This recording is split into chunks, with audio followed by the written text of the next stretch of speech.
محترم سامعین کرام، اللہ رب العزت کا ہم پر بے انتہا فضل و احسان ہے کہ اس نے ہمیں محمد الرسول اللہ صلی اللہ علیہ وسلم کا امتی ہونے کا فخر عظیم عطا فرمایا۔ دوستو، قرآن کو سمجھنے کے لیے بیٹھنے سے پہلے یہ 3 آیتیں ہمیشہ دہراتے رہیں۔ یہ 2 آیتیں، ذالک الکتاب لا ریب، یہ کتاب، اس میں کوئی شک نہیں ہے، سچی کتاب ہے۔ فیہ ھدی للمتقین، اس کتاب میں متقیوں کو ہدایت ملے گی۔ جو متقی ہے یہ کتاب اسے آگے لے کے جائے گی، راستے کھلتے جائیں گے۔ تقویٰ نہیں ہے، گناہ کرنے کی نیت لے کر بیٹھے ہیں، اب جانے کے بعد شام کو گناہ کریں گے، کل اتوار کو تھیٹر کو جائیں گے، وہ گناہ کریں گے، یہ گناہ کریں گے، چوری کریں گے، وہ کریں گے، یہ کریں گے، یہ سوچ جس کی ہے مشکل، ان تفسیر سے فائدہ اٹھانا مشکل۔ سارے گناہوں سے توبہ کر کر بیٹھیں، ایک ایک آیت درجے بلند کرے گی انشاءاللہ۔ اور متقی کون ہے؟ پہلی چیز یہیں پہ انسان کامیاب بھی ہوتا ہے، یہ نہ رہنے کی وجہ سے انسان برباد ہوتا ہے۔ الذین یؤمنون بالغیب، جو چیزیں ہماری آنکھوں سے چھپی ہوئی ہیں ان پر ایمان رہنا کہ وہ ہیں۔ جنت ہے، مجھے جانا ہے جنت میں، جہنم ہے، مجھے جہنم سے بچنا ہے، فرشتے ہیں، کرامن کاتبین بیٹھے ہیں، میرے نامہ اعمال لکھ رہے ہیں، رسول اللہ کے پیغمبر ہیں، ان کی ہر بات ماننی ہے، یہ کتاب اللہ کی کتاب ہے، اس کو سمجھے بغیر کامیابی نہیں ہے۔ یہ ایمان رہنا، یہ ایمان آتا ہے تو خود بخود نشانی کیا ہے کہ ایمان آ گیا؟ یقیمون الصلاۃ، نماز کی پابندی آ جاتی ہے۔ نماز کی پابندی نہیں آئی تو مطلب غیب پر ایمان کمزور ہے۔ وَيُنْفِقُونَ وَمِمَّا رَزَقْنَاهُمْ يُنْفِقُونَ، اور پھر کیا ہوتا ہے؟ جو ہم نے انہیں دیا اس میں سے خرچ کرتے ہیں۔ اللہ کے راہ میں خرچ کرنا آسان ہو جاتا ہے، اس لیے کہ آدمی اس بات کو مان لیتا ہے کہ جو کچھ مل رہا ہے اللہ تبارک و تعالیٰ سے مل رہا ہے، اس سے جو ملا اس سے دیں گے تو وہ اور ہم کو دیتا رہے گا، میرا کچھ بھی میرا خاص نہیں ہے۔ اب اگلی آیت کی طرف بڑھیں، 4تھی آیت ہے، والذین یؤمنون بما انزل الیک، اور وہ لوگ جو ایمان لاتے ہیں، والذین، الذین جہاں بھی قرآن میں آئے اس کا معنی سمجھ جائیں، وہ لوگ جو، دوز، انگلش میں کیا کہتے ہیں؟ دوز، یتگی ورگلینڈرال تمل میں، الذین بار بار آتا ہے نا، والذین، واو کا مطلب ہے اور وہ لوگ، یؤمنون ایمان لاتے ہیں، بما انزل الیک، اے حبیب جو تم پر اترا اس پر ایمان لاتے ہیں۔ یہ بولنے کی کیا ضرورت ہے؟ یؤمنون بالغیب، غیب پر ایمان لے آئے، غیب پر ایمان لائے تو اس میں کتاب بھی آ گئی، سب کچھ آ گیا۔ پھر اللہ کہہ رہا ہے اور وہ لوگ جو ایمان لاتے ہیں اے حبیب اس پر جو تم پر اترا۔ مطلب کیا؟ اہل کتاب کسے کہتے ہیں؟ وہ لوگ جنہیں کتاب دی گئی۔ موسیٰ علیہ السلام کی امت، جو موسیٰ علیہ السلام کے ماننے والے تھے، ان کو کتاب دی گئی تورات، اور وہ اس کتاب پر چل رہے تھے۔ بہت سے بھٹک گئے تھے اور تھوڑے ایسے تھے جو برابر حق پر تھے، جو موسیٰ علیہ السلام سکھائے اس پر تھے۔ اسی طرح عیسیٰ علیہ السلام کے ماننے والے، ان کو کتاب دی گئی انجیل جسے بائبل کہتے ہیں، ان میں سے لوگ اس بائبل کو پڑھتے تھے، عیسیٰ علیہ السلام کی راہ پر تھے، بہت سے بھٹک گئے، تھوڑے اسی راہ پر تھے جس راہ پر حضرت عیسیٰ علیہ السلام نے انہیں چھوڑا تھا۔ تو یہ اہل کتاب، خاص کر یہودی، یہ آیت مدینے میں نازل ہوئی نا، یہودیوں نے کہا اچھا تو متقین تین قسم کے لوگ، متقین میں تین چیزیں ہونی چاہیے۔ یؤمنون بالغیب، غیب پر ایمان لاتے ہیں۔ ارے بھائی ہم بھی تو غیب پر ایمان لاتے ہیں، موسیٰ علیہ السلام کو مانتے ہیں، انجیل کو مانتے ہیں، فرشتوں کو مانتے ہیں، جنت کو مانتے ہیں، جہنم کو مانتے ہیں، خدا کو مانتے ہیں، ہم بھی یؤمنون بالغیب ہیں۔ وَيُقِيمُونَ الصَّلَاةَ، ہم بھی نمازیں پڑھتے ہیں، ان کی بھی تو مندر ہیں، ان کی بھی عبادت گاہیں ہیں۔ وَمِمَّا رَزَقْنَاهُمْ يُنْفِقُونَ، اور ہم کو جو ملا اللہ کی راہ میں خرچ کرتے ہیں، تو ہم ہو گئے متقی۔ اب اللہ کہہ رہا ہے وَالَّذِينَ يُؤْمِنُونَ بِمَا أُنزِلَ إِلَيْكَ، اور ان کی یہ بھی صفت ہے کہ حبیب تم پر جو اترا اس پر ایمان لاتے ہیں۔ یہ لوگ اس پر ایمان کہاں لاتے؟ قرآن پر تھوڑی ایمان لائے یہ لوگ۔ سمجھ میں آ رہا ہے نا؟ وَالَّذِينَ يُؤْمِنُونَ بِمَا أُنزِلَ إِلَيْكَ وَمَا أُنزِلَ مِن قَبْلِكَ، دیکھو تم کیسے شریر ہو، یہ کیسے شریف ہے۔ یہ لوگ اپنے نبی کی کتاب پر بھی ایمان لاتے ہیں اور موسیٰ علیہ السلام کی کتاب کو بھی مانتے ہیں، موسیٰ علیہ السلام کے بھی غلامی کو مانتے ہیں، عیسیٰ علیہ السلام کی کتاب کو بھی مانتے ہیں، اس کو بھی مانتے ہیں، اس کو بھی مانتے ہیں۔ اللہ جس کو ماننے کو کہتا ہے اس سب کو مانتے ہیں۔ اور تم کیسے ہو؟ تمہاری کتاب میں لکھا ہوا ہے کہ ایک آخری نبی آئیں گے، ان کو ایک کتاب دی جائے گی۔ ان کا حال کیسا تھا معلوم؟ حضور آنے سے پہلے مختصر بتا کے چلتا ہوں، پھر جب منافقین کے بارے میں شروع ہوگی بات پھر اسی چیز کو میں دہراؤں گا۔ مدینے کا نام حضور اکرم صلی اللہ علیہ وسلم آنے سے پہلے مدینے کا نام کیا تھا؟ یثرب۔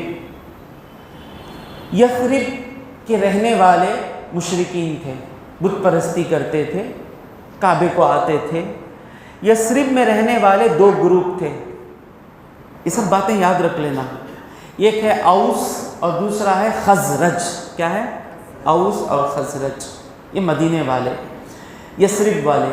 یثرب کے اطراف 3 یہودیوں کے قبیلے تھے، ان کے نام کیا ہیں؟ حضور کی سنت ہے سوال پوچھ کر جواب دینا۔ حضور پوچھتے ہیں اتدرون من مفلس، کیا تم جانتے ہو فقیر کون ہے؟ سیدھا بول سکتے نا، یعنی جب سوال پوچھتے ہیں تو سونے والا بھی جاگ جاتا ہے۔ اگر معلوم نہیں ہے تو اس کے اندر تڑپ پیدا ہوتی ہے کہ میں جان لوں، کہیں اس کے حضور کی سنت ہے بولنے کے بعد کیا ہے۔ تو صحابہ کہتے ہیں المفلس فینا من لا درہم لہ ولا متاع، ہمارے میں غریب وہ ہے جس کے پاس درہم پیسے نہیں ہے، برتنے کی چیزیں نہیں ہیں، یہی غریب ہے نا۔ حضور کہتے ہیں ان المفلس من امتی یاتی یوم القیامت، جس کے پاس پیسے نہیں ہیں، گاڑی نہیں ہے، بنگلہ نہیں ہے، حضور اس کو فقیر نہیں سمجھتے۔ حضور کس کو فقیر سمجھتے ہیں؟ میری امت کا فقیر وہ ہے جو قیامت کے دن فقیر رہے گا۔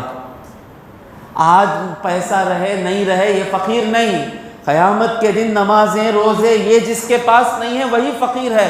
حضور کہتے ہیں ان المفلس من امتی یاتی یوم القیامت، قیامت کے دن آئے گا، غریب نہیں آئے گا، بصیام بصلاۃ وصیام وصدقۃ او کما قال علیہ السلام، اس کے پاس نمازیں ہوں گی، اشراق، تہجد، تراویح، روزے، رمضان کا روزہ، محرم کا روزہ، شب برات کا روزہ، معراج کا روزہ، سب ہوگا اس کے پاس، صدقے ہوں گے، زکوٰۃ ہوں گے، گنجی کو پیسے دیے، مسجد کو پیسے دیے، مدرسے کو پیسے دیے، پورے نامہ اعمال لے کر آئے گا۔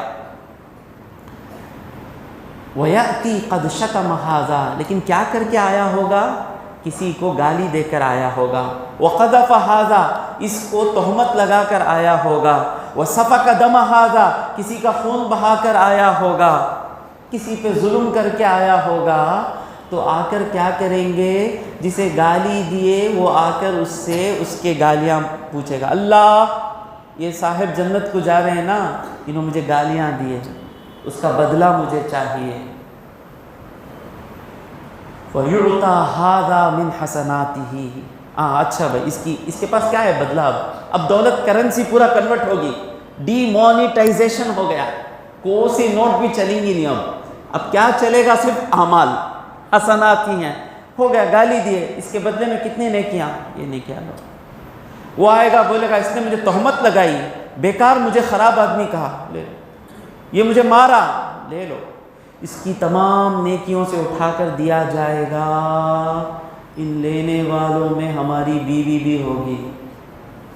آج خاموش سن رہی ہے نا ہماری گالیوں کو۔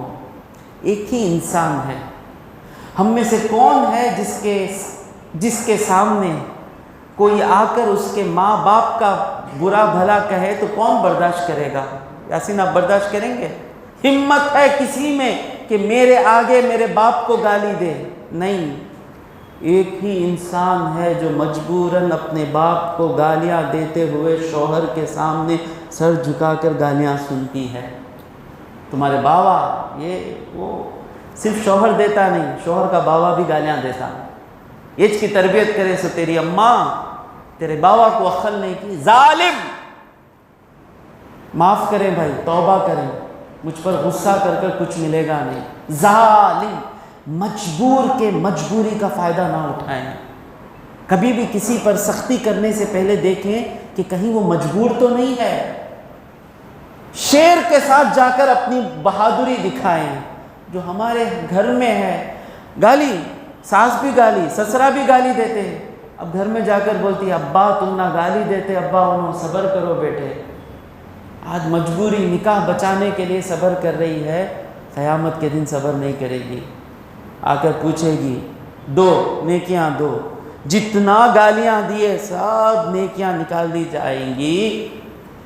فَإِذَا فَنِيَتْ حَسَنَاتُهُ، جب اس کی تمام نیکیاں ختم، زیرو نیکی، نمازیں پوری ختم، برباد، چلے گئی، کچھ بھی نہیں رہے گا، آنے والے آتے رہیں گے۔ اب کیا ہوگا؟ ان کے گناہ اٹھا کر اس پر ڈالے جائیں گے، ڈالے جائیں گے، ڈالے جائیں گے۔ یعنی انہیں مجھے گالیاں دیا، تیرے گناہ دے با، اس کے سر کو ڈال دیں گے۔ اب اتنے گناہ اس پر پڑیں گے کہ اس کو جہنم میں پھینک دیا جائے گا۔ یہ میرا آج کا عنوان تھا نہیں، یہ اللہ کی مرضی ہوئی کہ نصیحت آنے والوں کو مل جائے۔ سمجھ میں آ رہا ہے؟ تو اب سوال کیا پوچھا وسیم میں؟ 3 گروپ، ان کے نام کیا ہیں؟ اب وہ اب کی میموری دیکھتا ہوں میں، جو 25 سال کے نیچے ہیں، ہاتھ اٹھاؤ با 25 سال کے نیچے لوگ، حافظ صاحب نہ اٹھائیں، 1 2 3 4 ان سے سوال ہے۔ ہاں، مدینے والے کے 2 قبیلوں کا نام کیا بولا میں؟ یاد رکھنا بیٹے، حضور کیسا سنتے تھے معلوم؟ قرآن، ہائے، حضور کو جبرائیل قرآن لاتے نا، جبرائیل حضور کے استاد نہیں، لانے والے، اللہ حضور کو پڑھانے والا، الرحمن علم القرآن۔ حضور کے سامنے جب جبرائیل آیتیں پڑھتے، ان کے ساتھ ساتھ حضور بھی آیتیں پڑھتے، امیڈیٹلی یاد کر لینا۔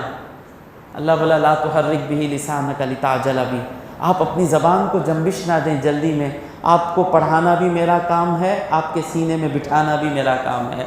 تو سنتے ہی میں بولا نا، اوس اور خزرج، میں کوئی بھی کام بے ضروری نہیں بول رہا ہوں، اسلامی معاملات، یہ تمام چیزیں ذہن میں رہیں گی تو آگے جب آیتیں آئیں گی ہر چیز سمجھ میں آئے گی۔ تو مدینے کے 2 قبیلوں کا نام کیا ہے؟ ایس ہاؤس، کیسا یاد رکھیں گے اسے؟ ایس ہاؤس، اوس، اور دوسرا گروپ کیا ہے؟ پلیانتوب، خزرج۔ ایس ہاؤس اور پلیانتوب، اوس اور خزرج 2 گروپ۔ ان کے اطراف یہودیوں کے 3 قبیلے تھے، نام کیا؟ بنو قریظہ، بولیے، بنو قریظہ، بنو نذیر، بنو قینقاع، بولیں، بنو قریظہ، بنو نذیر، بنو قینقاع۔ 25 سال کے نیچے جو ہیں بولو بیٹے، بنو قریظہ، بنو نذیر، بنو قینقاع۔ مدینے میں رہنے والے اوس اور خزرج، یہ اطراف رہنے والے کون؟ پورا معلوم نا، یہ ڈی ایم کے، پی ایم کے، ایم ڈی ایم کے، وڑدلئی چرتگی کچیگل، ایم ایم کے، بی جے پی، پورا معلوم ہم کو الحمدللہ۔ ویسا یہ بھی معلوم رہنا، وہ معلوم رہا تو نا ارسیل سمجھ میں آنگا، یہ معلوم رہا تو قرآن سمجھ میں آنگا۔ سمجھ میں آ رہے؟ بنو قریظہ، بنو نذیر، بنو قینقاع، فرق دکھنا، تفسیر میں آنے والوں میں فرق دکھنا الحمدللہ۔ یہ یہودی تورات پڑھتے تھے، جب بھی ان کا جھگڑا مدینے والوں سے ہوتا تو یہ لوگ بولتے انتظار کرو، ہمارے تورات میں لکھا ہوا ہے ایک نبی آنے والے ہیں، وہ نبی کے ساتھ ہم تم سے جنگ کریں گے اور تم کو ہرائیں گے، وہ نبی ایسے ہوں گے جب کبھی ہاریں گے نہیں۔ یہ لوگ ہمیشہ تورات پڑھ کر مدینے والوں کو ڈراتے تھے۔ جب نبی آ گئے مدینے والے سوچے کہ نبی آ گئے، معلوم ہوا یہ لوگ ہم کو ڈرا رہے ہیں کہ وہ نبی کے ساتھ مل کر ہم کو ہرائیں گے، ہم کو بھی وہ نبی اپنا بنانے کے لیے بلا رہے ہیں، وہ نبی ان کے ہونے سے پہلے اس نبی کو ہم اپنے بنا لیں گے۔ First come first serve basis پر مدینے والوں کے ہو گئے وہ نبی محمد الرسول اللہ صلی اللہ علیہ وسلم۔ تو یہ لوگ اپنی زبانوں سے کہتے تھے کہ نبی آئیں گے، ایک کتاب لائیں گے، ہم اس پر عمل کریں گے۔ تو اللہ کہہ رہا ہے تم والذین یؤمنون بما انزل الیک سے باہر ہو گئے کہ وہ لوگ جو ایمان لاتے ہیں جو تم پر اتارا گیا، وما انزل من قبلک جو تمہارے پہلے اتارا گیا۔ ایک تو یہ لوگ مراد ہیں مومن، اور دوسرے مراد کون ہیں؟ یہودیوں میں جو تھے جب تک حضور کے آنے سے پہلے موسیٰ علیہ السلام کے حقیقی ماننے والے تھے، شرک نہیں کرتے تھے، موسیٰ علیہ السلام کی تعظیم کرتے تھے۔ جب حضور آئے ان کو کتاب میں لکھا ہوا تھا یہ نشانیاں ہیں اس نبی کی، ان میں بہت بڑے کون ہیں؟ حضرت عبداللہ بن سلام رضی اللہ تعالیٰ عنہ، ان کا قصہ آئے گا حامیم میں انشاءاللہ، ہم سب زندہ رہیں گے سنیں گے انشاءاللہ۔ یہ عبداللہ ابن سلام یہودیوں کے بڑے عالم آئے، آپ نبی ہیں؟ ہاں، اچھا اس کا جواب دیں، اس کا جواب دیں، اس کا جواب دیں، ہاتھ بڑھائیں، میں آپ کو نبی تسلیم کرتا ہوں، آپ ہی سچے نبی ہیں۔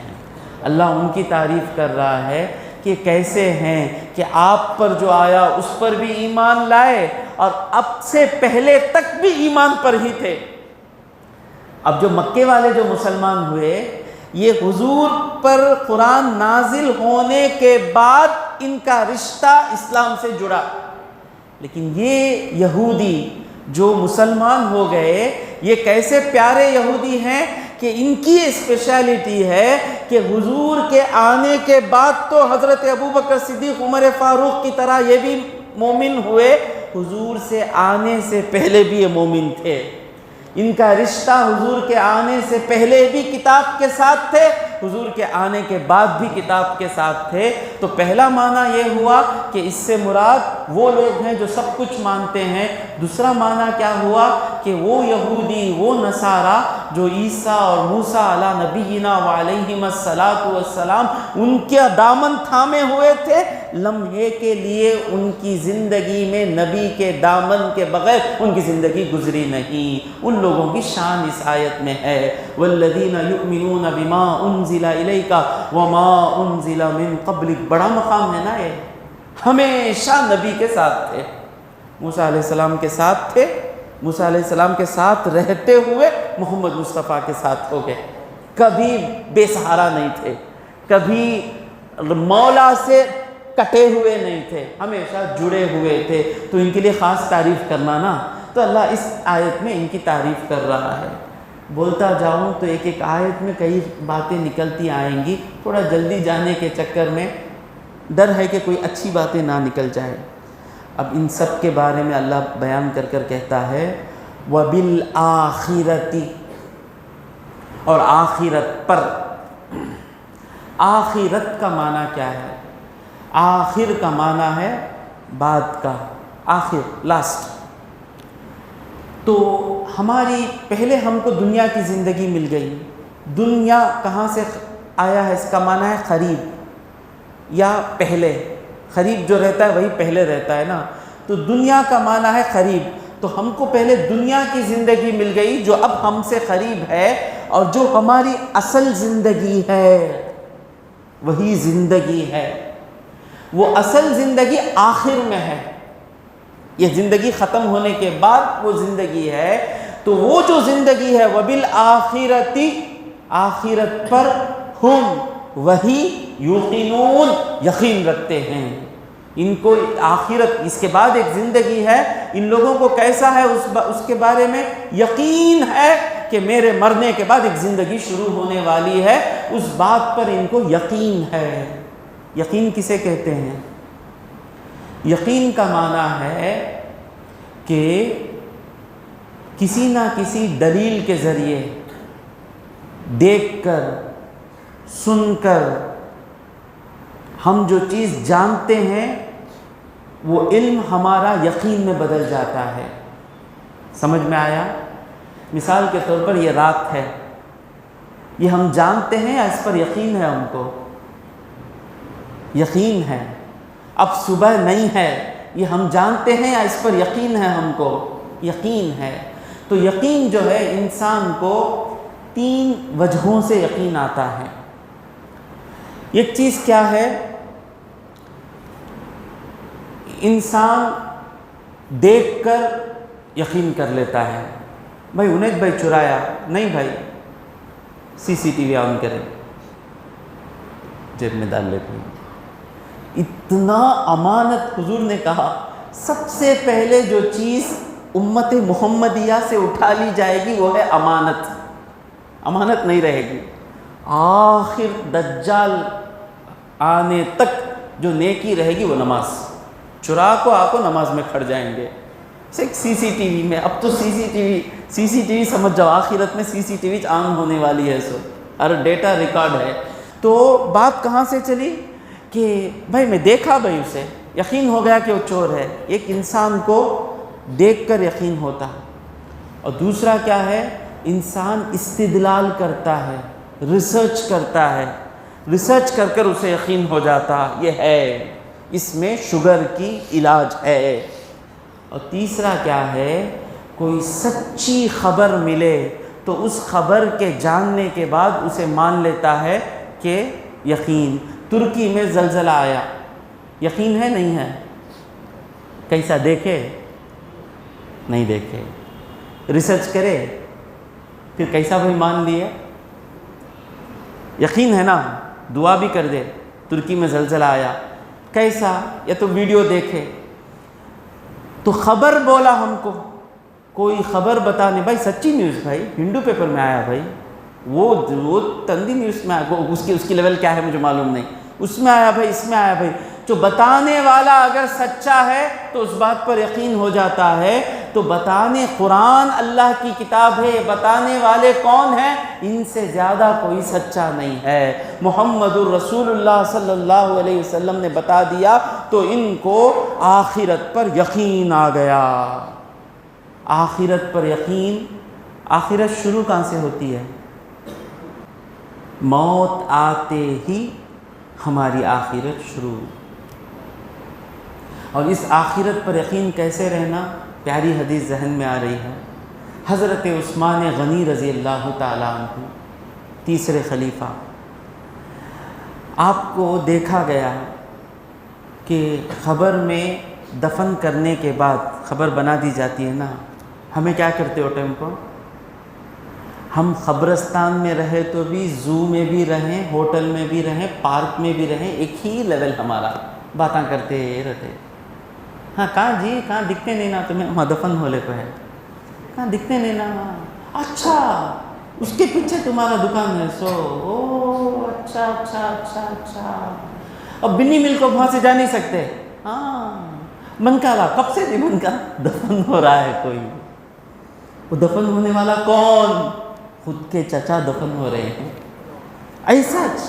اب ہم کیا کرتے؟ منہ بند کرنے کے لیے صلو علی الحبیب اللہ، غصے میں آ جاتے ہیں، اتنا یہ ذرا نہ بولتے یہ ٹیمپو اتنا بھائی ملنے ہوتا سو گیٹ ٹوگیدر ہوتا کہتے ٹیمپو، ایسے ٹائم آپ رشتے دار ملتے سو جنازہ ختم دفنا کو آپ گھر میں اچھا آرام سے ہنس کو باتاں کر لے کو، یہ ٹیمپو اتنا ملتے سو۔ اب یہ کیوں ایسا ہے؟ کیونکہ آخرت پر یقین نہیں ہے۔ کل مجھے خبر میں اتارا جا سکتا ہے نا، آج رات کو بھی موت ہو سکتی ہے نا، نہیں۔ تو عثمان غنی رضی اللہ تعالیٰ عنہ دفنانے کے بعد روئے، اتنا روئے کہ آپ کی داڑھی مبارک گیلی ہو گئی۔ لوگوں نے پوچھا امیر المؤمنین، آپ جنت کے بارے میں سنتے ہیں سناتے ہیں، جہنم کے بارے میں سنتے ہیں سناتے ہیں، اس طرح روتے نہیں، یہ خبر کے پاس آپ اتنا کیوں رو رہے ہیں؟ تو حضرت امیر المؤمنین عثمان غنی رضی اللہ تعالیٰ عنہ فرماتے ہیں، آخرت کے سفر کا پہلا مرحلہ ہے یہ خبر۔ اگر یہ مرحلہ آسان ہو گیا، سارا سفر آسان ہے آخرت کا۔ اگر اس مرحلے میں پھنس گئے، پورا سفر ہمارا پھنس کر نکلنا ہے۔ تو اب مجھے میری خبر یاد آتی ہے، اللہ اکبر، جن کو عشرہ مبشرہ کی بشارتیں دے دی گئیں، جن کے شہید ہونے کی خبر احد کے پہاڑ کو حضور نے بتا دی۔ ابو بکر صدیق بیٹھے ہیں، عمر فاروق بیٹھے ہیں، عثمان غنی بیٹھے ہیں، حضرت علی بیٹھے ہیں، حضور بیٹھے ہیں احد کے پہاڑ پر۔ ہل رہا ہے پہاڑ، حضور اپنے قدم مبارک سے پہاڑ کو مارتے ہیں، کہتے ہیں اثبت یا احد، اے پہاڑ خاموش، ٹھہر جا، تجھ پر کون ہے؟ ما علیک الا نبی و صدیق و شہید، تجھ پر یا تو نبی بیٹھے ہیں، یا تو صدیق بیٹھے ہیں، یا تو شہید بیٹھے ہیں۔ یہ نبی محمد مصطفیٰ صلی اللہ علیہ وسلم، یہ صدیق اکبر، اور باقی تینوں شہید ہیں رضوان اللہ تعالی علیہم اجمعین، جن کی شہادت کی خبر ہے، جو عشرہ مبشرہ سے ہیں۔ کئی فضیلتیں رہنے کے باوجود آخرت پر یقین ایسا ہے کہ آپ کا ڈرنا ایسا ہے آخرت پر کہ رو رہے ہیں خبر پر، اور ہماری حالت ایسی ہے کہ بالکل ایک ایونٹ ہے، جیسے تب شادی ایک ایونٹ ہے نا، ویسا خبر بھی ایک ایونٹ ہے۔ تو جس طرح شادی میں کھڑ کر ویسا پناؤ پھول، ایسا پناؤ، ویسا پناؤ، پھر ہونچ قبرستان میں آ کو کھڑکو، لکڑی ایسا رکھو، بورا ویسا رکھو، سمپل ٹیکنیک ہو۔ بچے کو بھی، یہ بچے کو ایک میت ہاتھ میں دے دیں، وہ لکڑیاں دے دیں، وہ بورے دے دیں، 2-3 بچوں کو اتار دیں، سند سے دفنا کر نکل جائیں گے، 5 جنے منڈی ڈالتے، اس میں جو دفنا رہا ہے اس کے والد کو دفنا رہا ہے، اس کی والدہ کو دفنا رہا ہے، بھائی لکڑی کیسا رکھنے جاتے ہیں تمہیں، ڈر جاتا ہو۔ تو بولنے کا مقصد یہ ہے کہ جس طرح ہمارا رویہ شادی میں ہے، وہی رویہ ہمارا قبرستان میں ہے۔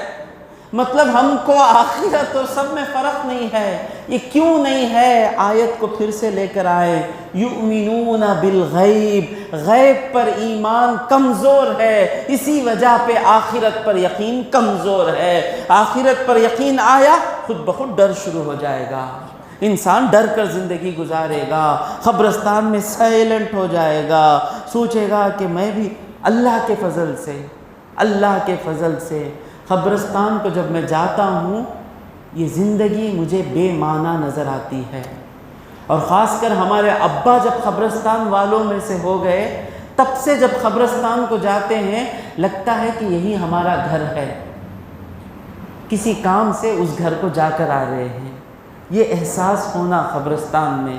وَبِالْآخِرَةِ هُمْ يُوقِنُونَ، آخرت پر انہی کو یقین ہے، ہم کو یقین نہیں ہے۔ ایک بزرگ فرماتے ہیں، جسے یقین ہے کہ اللہ اس کا خالق ہے، کیسے اسے عبادتوں میں کمی چھوڑتا ہے؟ وہ اللہ میرا خالق ہے، مجھے بنانے والا، یہ معلوم رہنے کے بعد اسے کیسے فجر میں نیند آتی ہے؟ مثال کے طور پر میں کہیں نوکری کو جا رہا ہوں، مجھے اچھی سیلری مل رہی ہے، وہ نوکری سے میں سٹیبل ہوں، تو وہ آدمی مشکل سے کبھی نوکری کو لیٹ جائے گا، برابر 9 بجے اندر جائے گا، اچھا کام مل گیا، اچھا کام، اچھی سیلری، کار سب مل رہا ہے، تو وہ آدمی کبھی لیٹ جائے گا کیا نوکری کو؟ نہیں، کتنا بھی سو جائے ڈر کر بھاگے گا، ناشتہ چھوڑ کر بھاگے گا۔ کیوں؟ کیونکہ وہ نوکری سے میرا سب کچھ ہے سمجھنے والا، وہ جب لیٹ نہیں ہوتا تو اللہ تمہیں یقین ہے کہ اللہ میرا خالق ہے، رہنے کے باوجود نماز میں کمیاں کیوں؟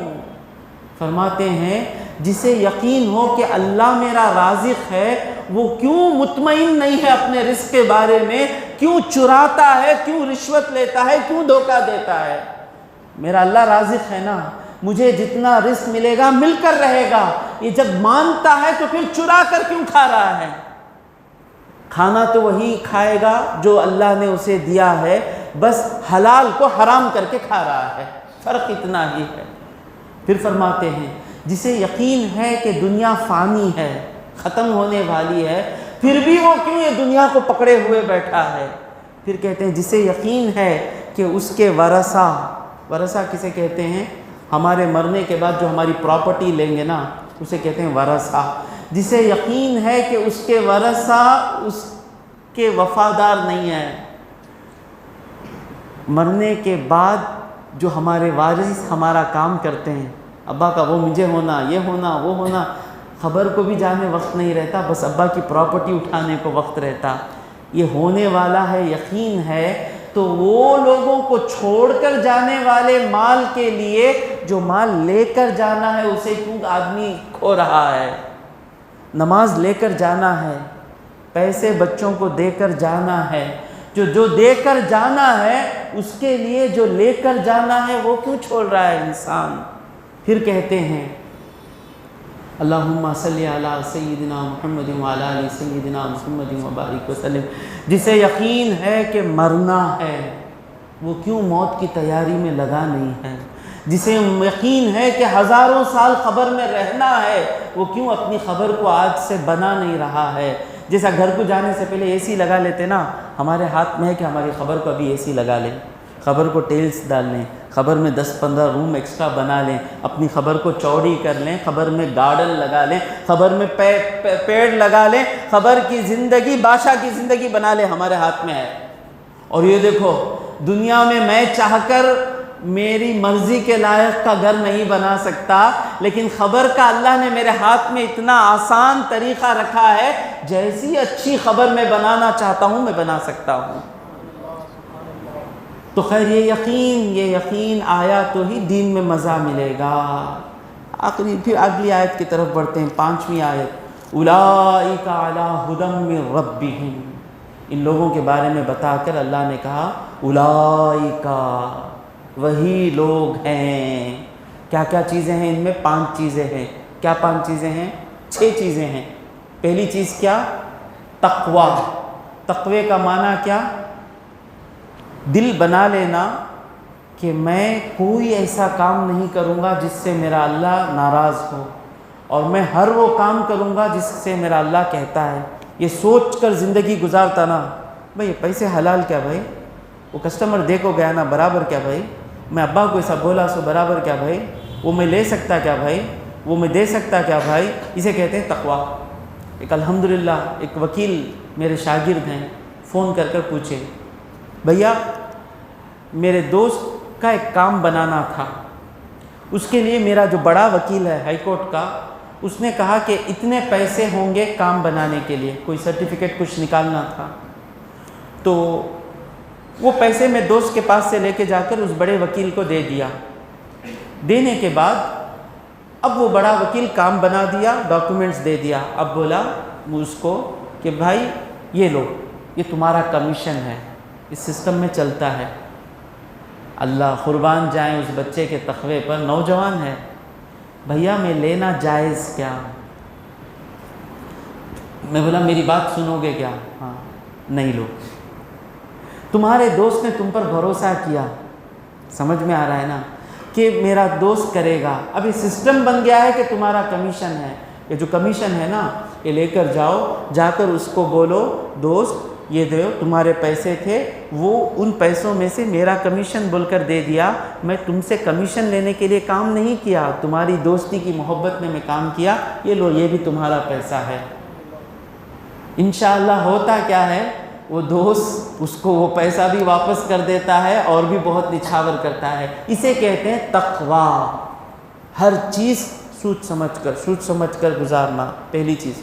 اور دوسری چیز کیا؟ غیب پر ایمان۔ تیسری چیز کیا؟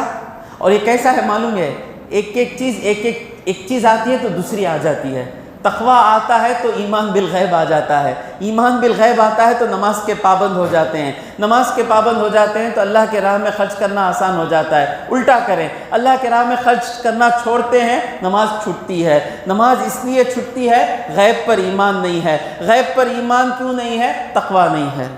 چار چیزیں۔ پانچویں چیز کیا؟ حضور پر جو نازل ہوا اس پر ایمان لاتے ہیں، اور حضور سے پہلے جو ایمان نازل ہوا اس پر ایمان لاتے ہیں۔ اور ساتویں چیز کیا ہے؟ آخرت پر یقین رکھتے ہیں۔ اب یہ 7 چیزیں جن کے پاس ہیں، اللہ کہتا ہے اولئک، وہی لوگ ہیں، علی ھدی، ہدایت پر، من ربہم، اپنے رب کی طرف سے ہدایت پر ہیں۔ ہدایت ہم نے پڑھا، فیہ ھدی، ہدایت کا معنی کیا ہے؟ آپ کہیں جانا چاہتے ہیں اپنی منزل کی طرف، تو منزل کو کیسے جانا، وہ راہ گیری جو ہوتی ہے، جو گائیڈنس جو ہوتا ہے، اس کو ہدایت کہتے ہیں۔ جو سائن بورڈ جو لکھے ہوئے ہوتے ہیں، ویلور، یہ ہدایت ہے۔ گوگل میپ جو بتاتا ہے وہ ہدایت ہے۔ تو راستہ بتانے کو ہدایت کہتے ہیں۔ اور جس کے پاس یہ 7 چیزیں آ گئیں، اللہ کہتا ہے وہ ہدایت میں ہے نہیں، وہ ہدایت پر ہیں۔ مطلب کیا؟ ایک ہے آپ کو جانا ہے جنگل میں، اندھیرے میں جانا ہے، جنگلی جانور ہیں، بھیڑیے ہیں، سب ہے، جانا ہے۔ ہدایت میں ہے کا مطلب آپ گوگل میپ لے لیے یا کوئی راستے کا یہ لے لیے، وہ جھاڑ جانا، اس کو کہتے ہیں ہدایت کے پیچھے ہیں، ہدایت میں ہیں۔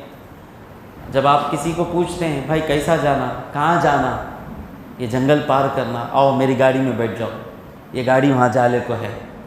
یہ کس کی گاڑی ہے؟ بھائی بادشاہ کی گاڑی بھائی ہے، یہ گاڑی کو کوئی روک نہیں سکتا، یہ گاڑی کو کوئی بھیڑیا کاٹ نہیں سکتا۔ زو میں بیٹھ جاتے نا گاڑی میں، سیدھا شیر کے پاس گئے تو بھی شیر کیا بھی نہیں کرتا۔ تو اللہ کہہ رہا ہے یہ 7 چیزیں جس کے پاس آ گئیں وہ ہدایت کے پیچھے نہیں ہے، وہ ہدایت کے گاڑی میں سوار ہو گیا ہے۔ اولئک علی ھدی من ربہم، اور یہ ہدایت کس کے طرف سے ہے؟ یہ اللہ کی طرف سے ہے۔ تو اب اس کو کوئی چیز بھٹکا نہیں سکتی، اب اس کو کوئی عورت پھسلا نہیں سکتی، اب اس کو کوئی شیطان بہکا نہیں سکتا، اب یہ سیدھے راہ پر رہتے ہیں۔ کیسا بھائی ان سے گناہ ہوتا نہیں نا، ہمیں سب غلطی کہتے، انہیں چراتےش نہیں نا، انہوں غیر عورتوں کے ساتھ ناجائز تعلق رکھتےش نہیں نا۔ یہ کیسا ہے؟ کیونکہ ان کے پاس یہ 7 چیزیں ہیں، یہ 7 چیزوں کی برکت سے یہ ہدایت پر سوار ہو گئے ہیں۔ صحابہ ہدایت پر سوار تھے۔ امام حسین کے آنکھوں کے سامنے نوجوان بیٹے کٹ رہے تھے، لمحے کے لیے ہدایت سے ہٹے نہیں، کیونکہ یہ ہدایت کے پیچھے نہیں تھے، یہ ہدایت پر سوار ہو کر تھے۔ اللہ کہتا ہے 7 چیزیں جس کے پاس آ گئی، اولئک علی ھدی من ربہم، اور اس کے بعد اللہ کہہ رہا ہے ہدایت پر آنے سے کیا ملے گا؟ وَأُولَئِكَ، اور وہی ہیں، ہم المفلحون، وہی مراد کو پہنچنے والے ہیں۔ مراد ہر ایک آدمی کی زندگی کی ایک مراد ہوتی ہے، وہ مراد مل جائے تو اپنے آپ کو کامیاب سمجھتا ہے۔ 10ویں پڑھنے والے کی مراد کیا ہے؟ امتحان میں پاس ہو جانا۔ جو سائنس گروپ، جو بھاری گروپ لینا چاہتا ہے اس کا ایک مارک رہتا ہے۔ جو اپنی بیٹی کی شادی کرنا چاہتا ہے اس کی ایک مراد ہے۔ سب کی مرادیں رہتی ہیں۔ جس دن وہ اپنے مراد کو پہنچتا ہے وہ اپنے آپ کو کامیاب سمجھتا ہے، سکسیسفل۔ میچ جیتنا اس کی مراد ہے، میچ جیت گئے، سکسیسفل۔ اللہ کہتا ہے حقیقت میں کامیاب کون ہیں؟ اللہم صلی علی سیدنا محمد وعلی آل سیدنا محمد وبارک وسلم۔ بچہ ہے، بچہ اسکول سے بھاگ کر جمپ مار کے تھیٹر میں جا کے بیٹھ گیا۔ وہ پہلے زمانے کے بچے، آپ کو تھیٹر کو پورا جانے کی ضرورت ہی نہیں، تھیٹر گود میں آ کو بیٹھ گیا۔ تو اسکول کالج کٹ مار کر تھیٹر میں جا کر بیٹھ گیا، اس کی مراد اسے مل گئی۔ وہ اپنے آپ کو کیا سمجھ رہا ہے؟ کامیاب ہو گئے۔ پرنسپل کیا بولتے؟ تو کامیاب نہیں با، تو کامیاب نہیں۔ کامیاب کون معلوم؟ جو پڑھ رہا ہے انہیں کامیاب۔ میرے بھیا جب اسکول میں تھے تب شارجہ کے میچز چلتے تھے، انڈیا پاکستان کے۔ جب میچ چل رہی تھی بچے سب کلاس چھوڑ کر ٹی وی میں جا کر دیکھنے چلے گئے. بہت کم بچے میچ چھوڑ کر کلاس میں بیٹھے تھے. تب ان کو ان کا ٹیچر بولا, ڈے இன்னைக்கு மேட்ச் விட்டுட்டு கிளாஸில் உட்காந்திங்கன்னா நீங்கள் ஒரு நாள் ஷார்ஜா கிரவுண்டில் உட்காந்து மேட்ச் பார்க்கலாம். ஆனால் இன்றைக்கி வந்து கிளாஸ் விட்டுட்டு டிவியில் போய் பார்த்தீங்கன்னா வாழ்நாள் முழுவதும் டிவியில் பார்த்துட்டு இருக்கணும்.